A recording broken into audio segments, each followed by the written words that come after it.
আমাদের এটা এখন রিসেন্টলি যে ম্যাথস আর ডিএমএফ সরকার যে অনুমতিটা দিয়েছে ডাক্তার ব্যবহার করার, চেম্বার ব্যবহার করার, কিন্তু সেটা তৎপরটাই অনৈতিক আর অবৈধ। আর আমরা 6 বছর অনেক পরিশ্রম করে ডাক্তারের নামটা ব্যবহার করার জন্য, আর ওরা 6 মাসে একটা কোর্স করে ডাক্তার এটা আসলে ঠিক না। এর বিরুদ্ধে আমরা কমপ্লিট শাটডাউন আর বিক্ষোভ মিছিল করছি। ইতিমধ্যে ডিএমএফ এর যে ইস্যুতে ওখানে আদালত রায় দিয়েছে, যেটা একদম যেটা ছিল একদম যুক্তিহীন ছিল। কারণ আমরা এমবিবিএস, দেশে কিন্তু এমবিবিএস বিডিএস এদের সময় কিন্তু কম না, প্রতি বছর অনেক ডাক্তার বের হয়। তারপরে ডিএমএফরা যে কোনো জায়গায় চেম্বার বসাচ্ছে, তাহলে অনৈতিক হবে না। আমি সামনে ডক্টর বসাই দিচ্ছি, আসলে কিন্তু তখন না। আমরা এখানে 5 বছর পড়াশোনা করি, অনেক কষ্ট করে পড়াশোনা করি, তার 1 বছর ইন্টার করতে হয়, অনেক কিছু শিখতে লাগে, অনেক কষ্ট মেডিকেল জীবন। কিন্তু ওরা সামান্য পড়াশোনা করে ডক্টর হয়ে গেছে, মানুষকে ঠকাচ্ছে, মানুষকে প্রতারণা করতেছে।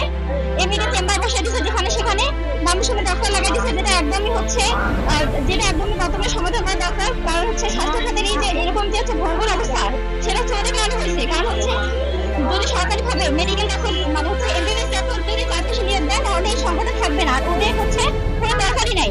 সেজন্য আমরা যাচ্ছি 5 দফা দাবির জন্য এখানে আমরা দাঁড়িয়ে আছি।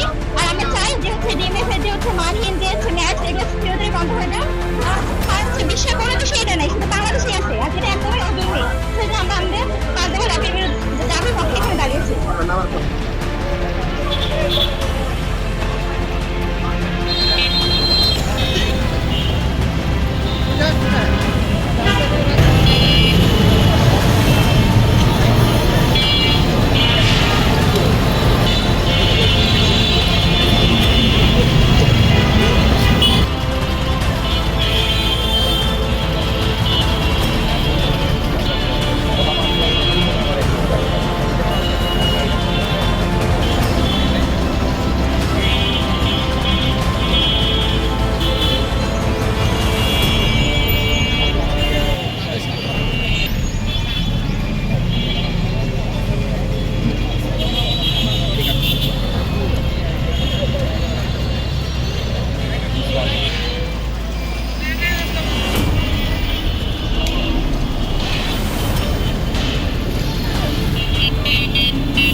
স্বাস্থ্য ব্যবস্থা আছে গভীর ষড়যন্ত্রের মুখে।